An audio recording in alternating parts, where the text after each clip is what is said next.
이익을 내는 기업들이 사람들에게 절대 알리고 싶지 않은 진실이죠. 어떤 분들은 그게 말이 돼요.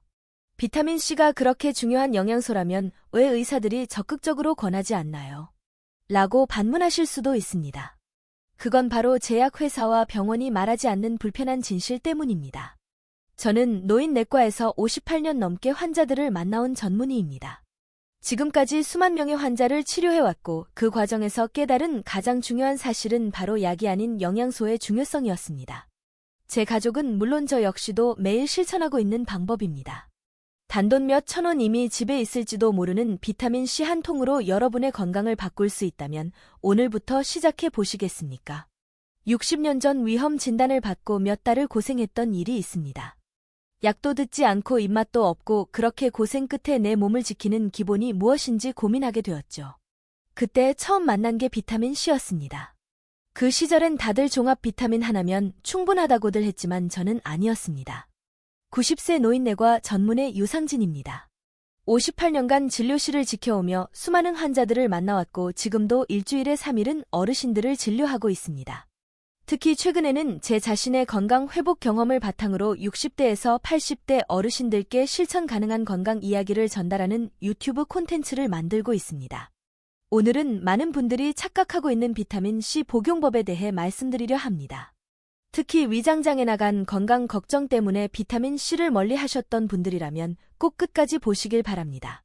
저 역시 젊은 시절 위장 문제로 고생했지만 올바른 비타민C 복용법을 찾은 후 90세인 지금까지 건강하게 지내고 있습니다. 혹시 여러분도 종합 비타민 하나로 충분하다고 생각하시나요? 아니면 비타민C를 먹으면 속이 쓰리거나 설사가 난다고 포기하셨나요? 이런 경험이 있으신 분들은 오늘 제 이야기가 도움이 될 것입니다. 좋아요, 구독 누르시고요. 본격적으로 이야기 나눠보겠습니다. 여러분은 하루에 비타민C를 얼마나 드시나요? 식품 영양 성분표에 보면 하루 권장량이 100mg도 안 되는 것으로 나와 있습니다. 정확히는 성인 기준 75에서 100mg 정도로 표시되어 있죠. 종합 비타민 한 알에 들어있는 비타민C 함량도 보통 60에서 100mg 수준입니다. 하지만 이 기준이 과연 우리 건강을 지키기에 충분할까요? 58년간 환자를 진료하면서 저는 많은 사람들이 이 최소 기준만으로는 건강을 유지하기 어렵다는 사실을 발견했습니다. 비타민C 권장량 60mg은 사실 죽지 않기 위한 최소 기준에 불과합니다. 이 기준은 1912년에 설정되었는데 당시 영국 해군 병사들이 괴혈병에 걸리지 않도록 하기 위한 최소량이었습니다. 단순히 괴혈병이라는 심각한 질병을 예방하기 위한 양이지 건강한 삶을 위한 충분한 양이 아니었던 것입니다. 현대 과학은 비타민C가 단순히 괴혈병 예방을 넘어 면역 강화, 항산화 작용, 콜라겐 생성, 스트레스 대응 등 다양한 역할을 한다는 것을 밝혀냈습니다. 특히 현대인들은 과거와 달리 스트레스, 환경오염, 가공식품 섭취 증가 등으로 인해 비타민C 소모량이 크게 증가했습니다. 감기나 스트레스가 있을 때는 체내 비타민C 소모량이 평소의 5에서 10배까지 증가한다는 연구 결과도 있습니다. 제 오랜 환자 중 한 분인 74세 김호철님의 사례를 들려드리겠습니다. 호철님은 평생 건강에 관심이 많으셔서 매일 아침 식사 후 종합 비타민 하나를 꼬박꼬박 드셨습니다. 하지만 최근 몇 년 사이에 감기에 자주 걸리고 조금만 활동해도 쉽게 피로해지는 증상이 있어 내원하셨습니다. 처음 호철님을 만났을 때 저는 평소 복용하는 영양제가 있는지 물었습니다. 호철님은 자랑스럽게 20년 넘게 빠짐없이 종합 비타민을 먹고 있다고 말씀하셨죠. 혈액 검사 결과 호철님의 비타민C 수치는 정상 범위의 하한선에 겨우 도달하는 수준이었습니다. 이는 괴혈병은 피할 수 있지만 면역력 강화나 피로 회복에는 크게 부족한 양이었습니다. 저는 호철님에게 비타민C 복용량을 늘려볼 것을 제안했습니다. 처음에는 하루 1000mg부터 시작해서 점차 3000mg까지 늘려가는 방식으로요. 호철님은 의아해하셨습니다. 그렇게 많이 먹어도 되나요? 영양제는 과다 복용하면 독이 된다고 들었는데요. 이런 걱정은 당연합니다. 많은 분들이 같은 생각을 가지고 계시죠. 저는 호철님에게 비타민C는 수용성 비타민이라 몸에 필요한 만큼 흡수되고 나머지는 소변으로 배출된다는 점, 그리고 현대인의 생활 환경에서는 더 많은 양이 필요하다는 점을 설명해 드렸습니다. 특히 노년기에는 소화 흡수 기능이 저하되기 때문에 더 많은 양을 섭취해야 한다고 말씀드렸죠. 3개월 후 호철님은 완전히 달라진 모습으로 진료실을 찾아오셨습니다. 감기 걸린 횟수가 줄었고 활력이 생겼으며 만성적인 잇몸 문제도 개선되었다고 말씀하셨습니다. 혈액 검사 결과도 훨씬 좋아졌죠. 호철님은 선생님 평생 먹던 종합 비타민이 사실은 충분하지 않았군요. 왜 진작 알려주지 않았어요? 라고 말씀하셨습니다. 그 말씀에 저는 많은 생각이 들었습니다. 얼마나 많은 사람들이 제대로 된 정보를 모른 채 살아가고 있을까요? 저 역시 젊은 시절에는 비타민C의 중요성을 잘 몰랐습니다. 32세 때 심한 위염으로 고생하던 중 우연히 읽은 책에서 비타민C가 위점막 재생에 도움이 된다는 내용을 접했습니다. 당시에는 반신반의하는 마음으로 시작했지만 적절한 용량과 방법으로 복용하자 놀라운 변화를 경험했습니다. 그 후로 58년간 의사로 일하면서 수많은 환자들에게 비타민C의 올바른 활용법을 알려왔습니다. 그렇다면 하루에 얼마나 복용하는 것이 좋을까요? 최신 연구들은 건강한 성인이라면 하루 최소 1000mg에서 많게는 6000mg까지의 비타민C를 섭취하는 것이 면역력 강화와 건강 유지에 도움이 된다고 보고하고 있습니다. 특히 노년층의 경우 2000에서 4000mg 정도가 적절하다고 알려져 있습니다. 이는 기존 권장량의 20에서 40배에 해당하는 양입니다. 중요한 것은 한 번에 많은 양을 복용하기보다는 나눠서 복용하는 것입니다. 비타민C는 체내 반감기가 약 4에서 6시간으로 짧기 때문에 하루 3회 정도 나눠 복용하는 것이 효과적입니다. 예를 들어 하루 3000mg을 목표로 한다면 아침, 점심, 저녁 각각 1000mg씩 복용하는 것이 좋습니다. 여기서 주의할 점은 공복에 비타민C를 복용하면 위산과 직접 접촉해 속쓰림을 유발할 수 있다는 것입니다. 특히 위장이 약한 분들은 반드시 식사 중간이나 식후에 복용하시기 바랍니다. 저도 처음에는 공복에 복용했다가 속쓰림을 경험한 적이 있습니다. 하지만 식사 중간에 복용하니 그런 문제가 사라졌죠. 또 한 가지 중요한 팁은 천천히 용량을 늘려가는 것입니다. 갑자기 고용량을 복용하면 소화기관이 적응하지 못해 설사나 복통이 생길 수 있습니다. 처음에는 500에서 1000mg부터 시작해서 몸의 반응을 살피며 점차 늘려가는 것이 좋습니다. 여러분 혹시 지금도 종합 비타민 한 알로 충분하다고 생각하시나요? 아니면 비타민C 보충제가 필요하다는 것은 알지만 얼마나 먹어야 할지 혼란스러우신가요? 이제는 그런 혼란에서 벗어나 현대 과학이 밝혀낸 적절한 용량을 참고하시길 바랍니다. 여러분의 건강을 위한 첫걸음이 될 것입니다. 비타민C 섭취량만큼이나 중요한 것이 바로 어떤 형태로 복용하느냐입니다. 약국이나 건강식품점에 가보면 정말 다양한 형태의 비타민C 제품들이 있습니다. 알약, 가루, 취업을, 액상, 리포조말, 서방형 등 종류도 다양하고 가격대도 천차만별이죠. 여러분은 어떤 기준으로 선택하시나요? 가격, 브랜드, 아니면 광고에서 본 정보. 58년간의 임상 경험을 바탕으로 말씀드리자면 가장 효과적인 비타민C 형태는 바로 순수한 가루형 비타민C입니다. 가루 형태는 액체에 완전히 용해되어 흡수율이 높고 위장에서 천천히 흡수되어 혈중 농도를 안정적으로 유지할 수 있습니다. 또한 원하는 용량으로 조절하기도 쉽습니다. 요즘 많이 광고되는 리포조말 비타민C는 지질로 코팅의 흡수율을 높인 제품입니다. 분명 일반 비타민C보다 흡수율이 좋은 것은 사실입니다. 하지만 대부분이 간과하는 중요한 사실이 있습니다. 리포조말 형태는 대장까지 도달하지 못한다는 점입니다. 우리 몸의 면역세포 중 상당수는 대장에 있는데 리포조말 비타민C는 소장에서 대부분 흡수되기 때문에 대장의 면역세포까지 영향을 미치지 못합니다. 반면 일반 가루형 비타민C는 일부가 대장까지 도달해 장내 면역세포를 활성화하는 데 도움을 줍니다. 또한 가격적인 측면에서도 큰 차이가 있습니다. 리포조말 비타민C는 일반 제품보다 5에서 10배가량 비싼 경우가 많습니다. 같은 비용으로 일반 가루형 비타민C를 훨씬 더 많이 더 자주 복용할 수 있다는 점을 고려하면 비용 효율성이 떨어지는 것이 사실입니다. 제 오랜 환자 중 한 분인 69세 이영자님의 사례를 들려드리겠습니다. 영자님은 알약 삼키는 것을 매우 어려워하셨습니다. 크기가 작은 약도 목에 걸린 느낌이 들어 물을 한 컵씩 마셔야 겨우 넘길 수 있는 상태였죠. 이런 어려움 때문에 영양제는 아예 포기하고 계셨습니다. 처음 영자님을 만났을 때 면역력이 많이 약해져 있었고 감기를 달고 사시는 상태였습니다. 혈액 검사 결과 비타민C 수치가 매우 낮았습니다. 저는 영자님에게 가루형 비타민 C를 권해드렸습니다. 물이나 주스에 타서 마시면 되니 삼키는데 어려움이 없을 거라고요. 영자님은 처음에 신맛 때문에 어려움을 겪으셨습니다. 선생님, 이거 너무 쉬워서 못 먹겠어요. 라고 말씀하셨지요. 저는 영자님에게 조금 묽게 타서 마시거나 과일 주스에 섞어 마시는 방법을 알려드렸습니다. 또한 처음부터 고용량이 아닌 500mg부터 시작해 점차 늘려가도록 조언했습니다. 2주 후 영자님은 신맛에 점차 적응하고 있다고 말씀하셨습니다. 그리고 놀랍게도 몇 년 동안 시달렸던 만성 피로가 풀리기 시작했습니다. 3개월 후에는 하루 2000mg까지 복용량을 늘렸고 3개월 후에는 감기 한 번 걸리지 않고 지냈다고 합니다. 6개월 후 영자님은 완전히 달라진 모습이었습니다. 혈색이 좋아졌고 활력이 넘쳤으며 만성적인 피로감도 사라졌습니다. 영자님은 선생님 이제 비타민C 없이는 못 살 것 같아요. 평생 몰랐던 건강의 비결을 알게 해주셔서 감사합니다. 라고 말씀하셨습니다.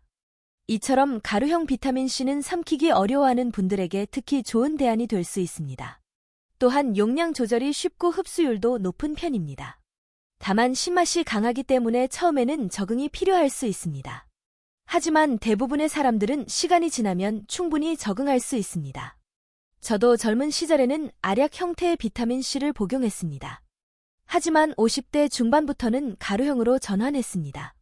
처음에는 신맛 때문에 약간 불편했지만 금세 적응했고 오히려 그 상쾌한 맛을 즐기게 되었습니다. 지금은 90세인 제가 매일 아침, 점심, 저녁으로 가루형 비타민C 1000mg씩 하루 총 3000mg을 복용하고 있습니다. 덕분에 면역력을 유지하며 활기찬 노년을 보내고 있다고 자부합니다. 비타민C를 선택할 때 또 하나 중요한 것은 제품의 품질입니다. 모든 비타민C가 다 같은 것은 아닙니다. 순도가 높고 불순물이 적은 제품을 선택하는 것이 중요합니다. 특히 국산 제품 중에는 품질이 우수한 것들이 많습니다. 외국 제품이라고 해서 반드시 좋은 것은 아니니 성분표를 꼼꼼히 확인하시기 바랍니다. 실행 팁을 드리자면 처음 가루형 비타민C를 시작할 때는 신맛에 적응하기 어려울 수 있으므로 다음과 같은 방법을 시도해 보세요. 첫째, 물에 타서 빨대로 마시면 혀에 닿는 면적이 줄어 신맛을 덜 느낄 수 있습니다. 둘째, 과일 주스에 섞어 마시면 신맛이 중화됩니다. 셋째, 처음에는 적은 양부터 시작해 점차 늘려가는 것이 좋습니다. 주의해야 할 점도 있습니다.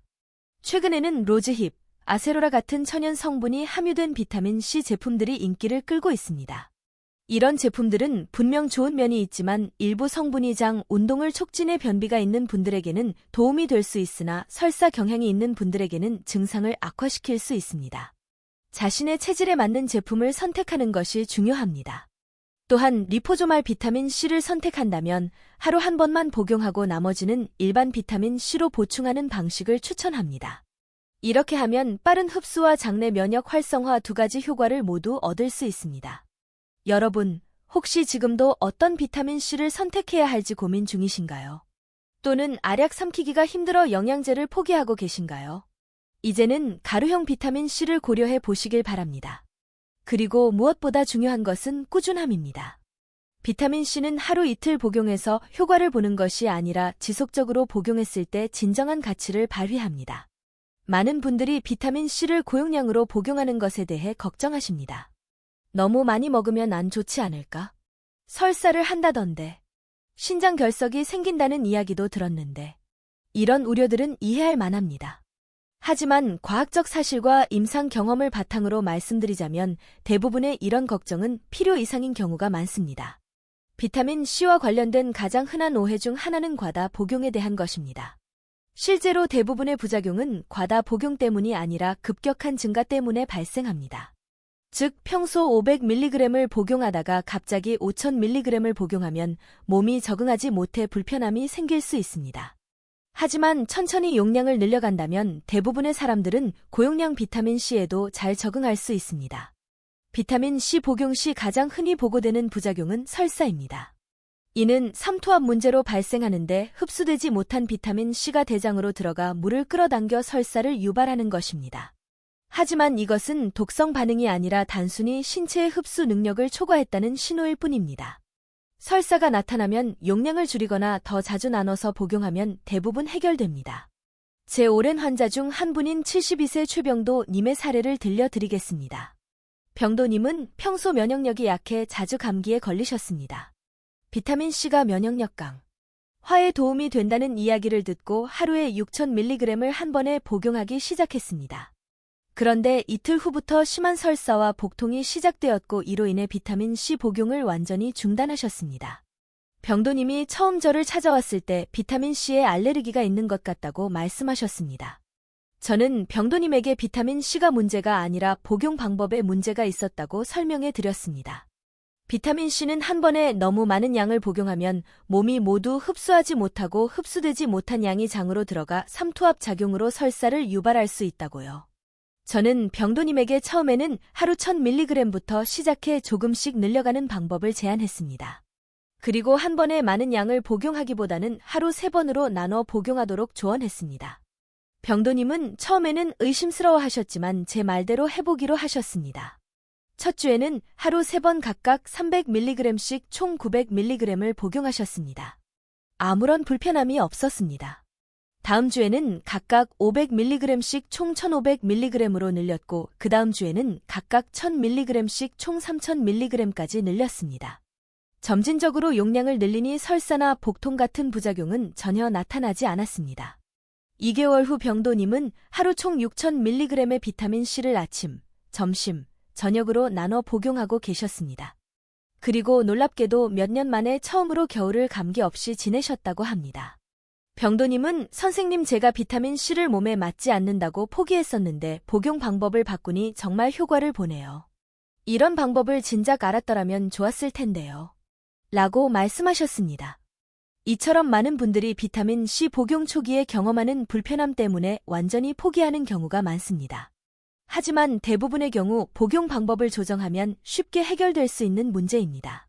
저 역시 비슷한 경험이 있습니다. 약 40년 전 58세 때 심한 감기로 고생하던 중 고용량 비타민C 요법에 대해 읽게 되었습니다.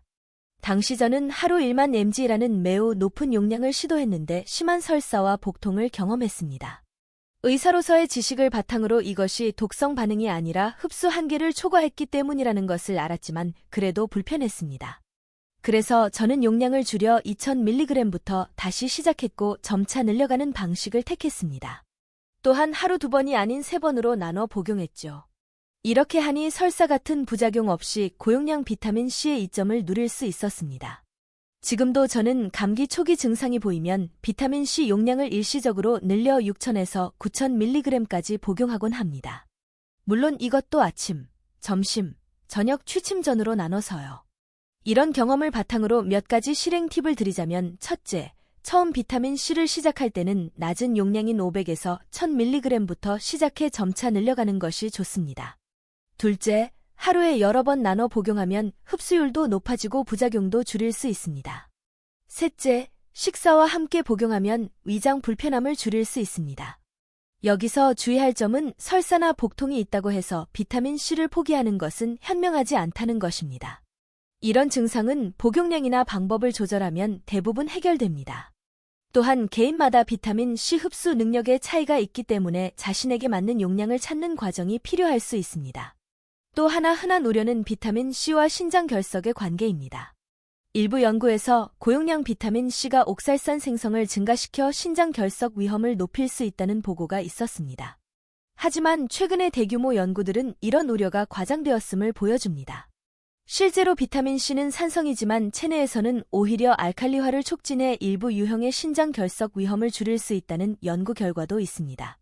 물론 신장 결석 병력이 있는 분들은 의사와 상담 후 적절한 용량을 결정하는 것이 좋습니다. 또한 충분한 수분 섭취와 함께 마그네슘, 비타민 B6 같은 보조 영양소를 함께 섭취하면 신장 결석 위험을 줄일 수 있습니다.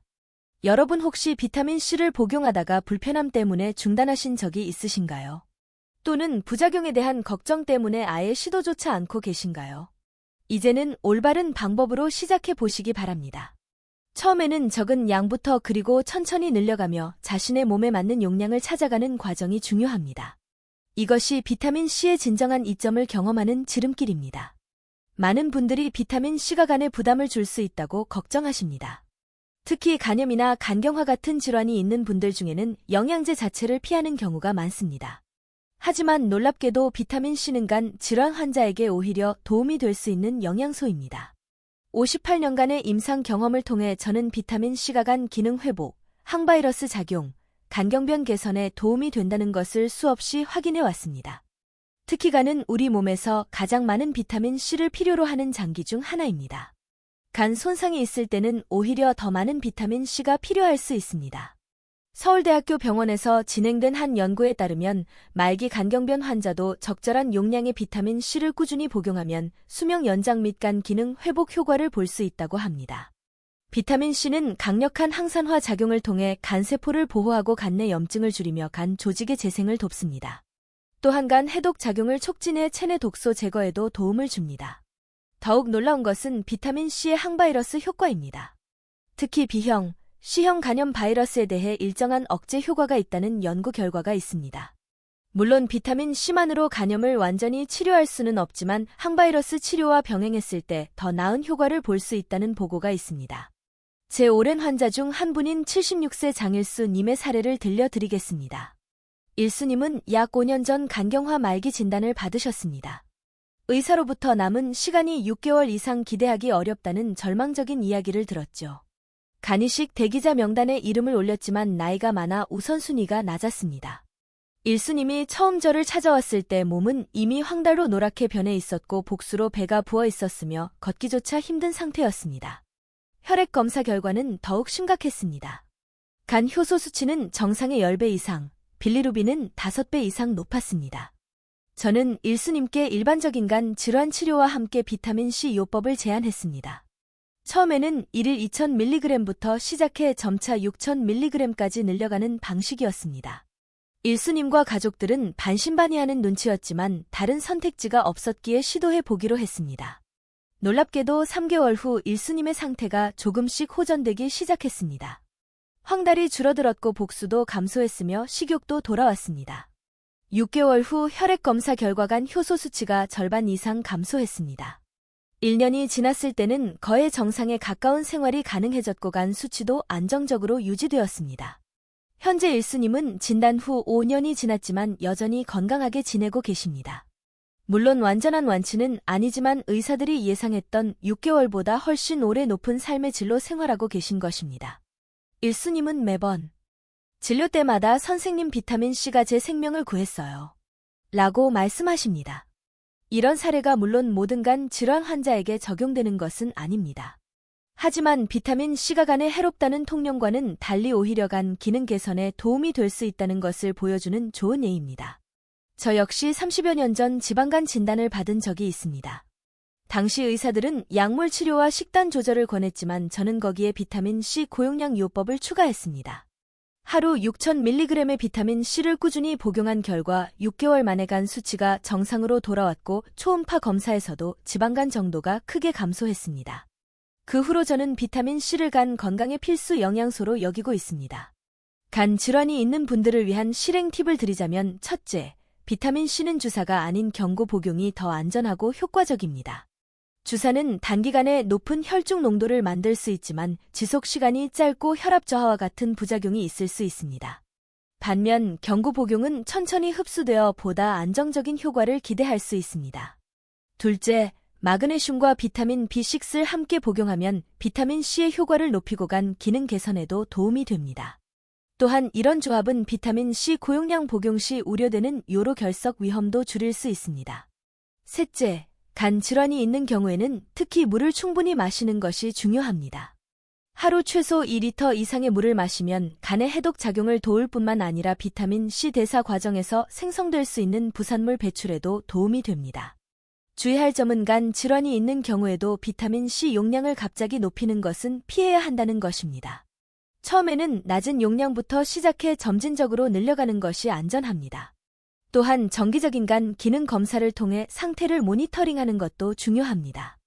여러분, 혹시 간 질환 때문에 비타민C를 피하고 계셨나요? 또는 간 건강이 걱정되어 영양제 자체를 멀리하고 계셨나요? 이제는 그런 걱정에서 벗어나 적절한 방법으로 비타민C를 활용해 보시길 바랍니다. 물론 심각한 간 질환이 있는 경우에는 반드시 주치의와 상담 후 결정하시는 것이 좋습니다. 지금까지 비타민C의 올바른 복용법, 효과적인 형태, 과다 복용에 대한 오해, 그리고 간 질환과의 관계에 대해 말씀드렸습니다. 58년간 의사로 일하며 수많은 환자들을 만나고 90세까지 건강하게 살아온 제 경험을 통해 비타민C가 단순한 영양제가 아니라 건강한 삶을 위한 필수 도구라는 것을 확신하게 되었습니다. 비타민C는 단순한 영양소가 아닙니다. 우리 몸의 면역 체계를 강화하고 콜라겐 생성을 촉진하며 강력한 항산화 작용으로 세포를 보호하는 다재다능한 영양소입니다. 특히 노년기에는 신체의 비타민C 흡수율이 저하되고 필요량이 증가하기 때문에 더욱 적극적인 보충이 필요합니다. 오늘 알려드린 내용을 간단히 정리하자면 다음과 같습니다. 첫째, 비타민C 권장량 60mg은 괴혈병 예방을 위한 최소량일 뿐 건강 증진을 위해서는 하루 최소 1000mg에서 많게는 6000mg까지 필요할 수 있습니다. 특히 노년층은 2000에서 4000mg이 적절합니다. 둘째, 가장 효과적인 비타민C 형태는 순수한 가루형입니다. 흡수율이 높고 대장까지 일부 도달해 면역세포를 활성화하며 원하는 용량으로 조절하기 쉽습니다. 셋째, 비타민C의 부작용은 대부분 과다 복용이 아닌 급격한 증가 때문입니다. 낮은 용량부터 시작해 점차 늘려가고 하루에 여러 번 나눠 복용하면 대부분의 부작용을 피할 수 있습니다. 넷째, 비타민C는 간 질환 환자에게 해롭다는 통념과 달리 오히려 간 기능 회복과 항바이러스 작용에 도움이 될 수 있습니다. 물론 적절한 복용 방법과 용량 조절이 중요합니다. 여러분께 오늘 제안해드리고 싶은 한 가지는 식사 중간에 1000mg부터 비타민C를 시작해 보시라는 것입니다. 위장이 허락한다면 점차 2000mg으로 하루 3번 나누어 드시면 충분한 효과를 경험하실 수 있을 것입니다. 비타민C 복용은 단기간의 효과를 위한 것이 아니라 장기적인 건강 투자입니다. 당장 극적인 변화를 기대하기보다는 꾸준히 복용하며 몸의 변화를 관찰해 보세요. 많은 분들이 3에서 6개월 정도 지속했을 때 면역력 강화, 피로 감소, 피부 개선 등의 효과를 느끼기 시작합니다. 저는 30대의 위염으로 고생하다가 비타민C를 만났고 이후 60년간 꾸준히 복용해왔습니다. 덕분에 90세인 지금도 매일 아침 진료를 보며 활기찬 삶을 살고 있습니다. 물론 비타민C만으로 건강한 노년을 보장할 수는 없지만 분명 중요한 역할을 한다고 자신있게 말씀드릴 수 있습니다. 오늘 어떤 한 가지를 바꿔보시겠습니까? 종합 비타민 하나에 의존하고 계셨다면 별도의 비타민C 보충을 시작해보세요. 과거의 부작용 때문에 중단하셨다면 오늘 알려드린 방법으로 다시 시도해보세요. 그리고 이 영상이 떠오르는 분께 꼭 공유해주세요. 여러분의 작은 실천이 누군가의 건강한 삶에 도움이 될 수 있습니다. 구독과 좋아요 잊지 마시고요. 오늘도 건강한 하루 되세요. 90세 노인내과 전문의 유상진이었습니다.